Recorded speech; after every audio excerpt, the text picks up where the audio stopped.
Bonjour et bienvenue sur le podcast Construire un business aligné avec ses valeurs. Je m'appelle Julie Félida et je suis coach en unicité. J'accompagne les entrepreneurs qui souhaitent sortir de la frustration d'une activité qui certes les passionne, mais qui au quotidien sont dans la lourdeur, sont complètement déconnectés, épuisés, frustrés, qui ont envie de retrouver ou de trouver une activité qui à la fois leur permette de vivre de leur activité, de vivre leur activité tout en respectant qui ils sont, leur rythme, ce qu'ils veulent faire de leur entreprise, qu'ils assument leur singularité et leurs valeurs. Le but de ce podcast est de vous aider à créer un business qui vous ressemble, qui soit aligné avec vos valeurs, avec votre rythme, qui vous permette à la fois d'avoir un business florissant tout en respectant votre singularité. Épisode 3. J'ai pas besoin de communiquer, j'ai trop de clients. C'est un sujet que j'ai abordé à 2 reprises cette semaine et ça a fait beaucoup réagir, donc j'ai dit pourquoi ne pas faire un podcast dessus. Quand on me dit j'ai pas besoin de communiquer, j'ai trop de clients, pour moi c'est pas du tout aligné comme phrase. Je vous souhaite de ne pas avoir attendu les réseaux sociaux pour avoir du succès dans votre entreprise. Je vous souhaite de ne pas avoir d'avoir du succès dans votre entreprise tellement que vous refusez des clients et que vous avez justement l'impression que c'est pas la peine vu que vous avez tellement de clients, pas besoin de communiquer, ça vient tout seul, j'ai pas besoin de me rendre visible. Je vous souhaite d'avoir ce type de succès-là dans votre entreprise. Néanmoins, le danger de ça, c'est que vous attendiez quelque part de ne plus avoir de clients pour vous rendre visible, pour construire une offre qui soit... pour vous rendre votre entreprise visible, pour construire une offre, pour revoir votre client, à qui je vais m'adresser, etc., etc., etc. Ça vous fait en fait travailler dans l'urgence. Et c'est ça le danger. Et je pars du principe que, quel que soit le succès que vous avez actuellement dans votre entreprise, vous avez tout de même besoin de communiquer. Je prends toujours cet exemple. Amazon, Coca, Nike, McDo, ce que vous voulez. Decathlon, pour prendre une entreprise française, tout le monde connaît. Et j'avais lu un article où il disait que Amazon pouvait ne pas vendre pendant X années, qui serait toujours pas en déficit. Donc vraiment, eux, ils ont pas besoin de communiquer, ils bossent déjà bien assez pour rendre le PDG d'Amazon multimilliardaire, mais il n'y a vraiment pas besoin de communiquer, tout le monde connaît Amazon. Et pourtant, Amazon dépense plusieurs millions de dollars, je suppose, pour communiquer au quotidien au niveau mondial. Ça vous prouve bien que même quand vous avez le succès escompté dans votre entreprise, que les clients viennent entre guillemets tout seuls, vous avez quand même besoin d'être visible pour, je dirais, la pérennité de votre entreprise. Parce que si des gros qui n'ont vraiment pas besoin de travailler comme Amazon le font, c'est que quelque part ça doit être utile.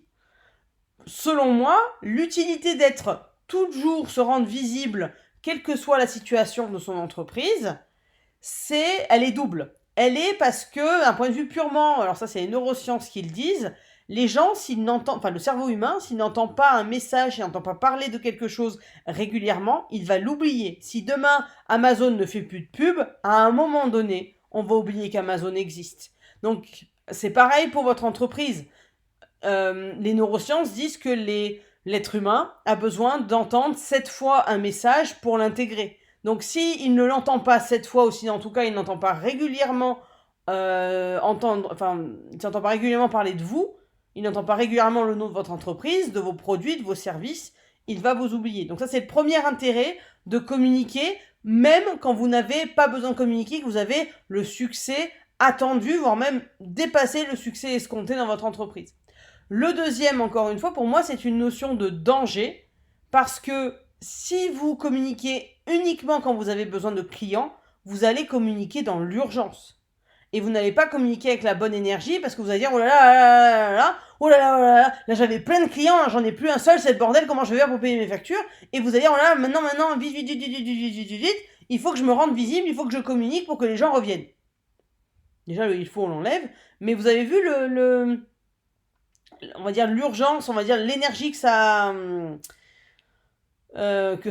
transparaît, que ça communique, que ça partage, et les gens le ressentent, ça. Quand vous allez communiquer avec une énergie d'urgence, de manque, de oh là là, comment je vais faire pour payer mes factures, pourquoi j'ai une telle perte de chiffre d'affaires ce mois-ci, pourquoi ci, pourquoi ça, vous allez être tellement dans l'anxiété, dans la déconnexion, dans la frustration, que tout ce que vous allez mettre en place pour communiquer sur votre entreprise, pour la rendre visible, va avoir, plus ou moins consciemment, un goût, entre guillemets, ou un arrière-goût d'urgence, et ça, les gens le ressentent, ce qui fait que tout l'effort que vous allez mettre en place pour rendre votre entreprise visible va être biaisé, en termes de résultats, par ce ressenti-là d'urgence qui est communicatif. Donc, mon conseil, c'est quel que soit le niveau de succès que vous avez dans votre entreprise, de communiquer sur cette entreprise, de vous rappeler régulièrement aux bons souvenirs de vos clients actuels, de vos prospects, etc., etc. Ça rend vraiment comme une routine de communiquer, quel que soit votre niveau d'activité, pour ne pas vous retrouver dans l'urgence. Je sais, moi, en général, quand on a beaucoup d'activités, on n'a pas le temps de communiquer. En tout cas, c'est ce qu'on se dit. On se dit qu'on n'a pas le temps de communiquer, on n'a pas le temps de rendre son entreprise visible, que de toute façon, on a assez de clients qu'on n'en a pas besoin. Et quand soit le chiffre d'affaires diminue, soit il se passe un truc, on se dit oh mon Dieu, donc on a le temps justement de communiquer parce qu'on a moins d'activité, et bien ce temps-là en fait nous fait complètement paniquer parce qu'on a peur du vide. En tant qu'être humain, on a techniquement, et en tant qu'entrepreneur, on a peur du vide, on a peur du si jamais j'arrête ça, il va se passer ça, si jamais j'arrête pas ça, il va se passer ça, si jamais voilà. Donc on a vraiment peur du vide en tant qu'entrepreneur, et mon conseil c'est justement de ne pas attendre ce vide, cette sensation de vide, pour communiquer. Comme ça, vous allez pouvoir, encore une fois, rentrer dans le quotidien quelque part de vos clients, comme Amazon, et ils vont se souvenir, le jour où ils ont besoin de vous, vont se souvenir de vous parce qu'ils vous auront entendu, ils auront entendu parler de vous régulièrement, et ça vous permettra justement de connaître le moins souvent possible, voire pas du tout, cette sensation de vide. Donc vraiment, n'attendez pas d'avoir besoin de clients pour communiquer, et ayez bien conscience que même si vous avez beaucoup de succès dans votre entreprise, et encore une fois, je vous le souhaite, l'être humain a besoin de voir régulièrement un message pour l'intégrer. Sinon, il l'oublie. C'est aussi pour ça que, quand on parle de communication sur les réseaux, on va dire l'une des clés, c'est d'être régulier. C'est parce que l'être humain vous oublie, mais l'algorithme aussi. Du coup, quand vous recommencez votre communication, vous avez beaucoup moins de visibilité parce que il sait, l'algorithme, que ça fait 3 mois que vous n'avez pas communiqué. Il le sait.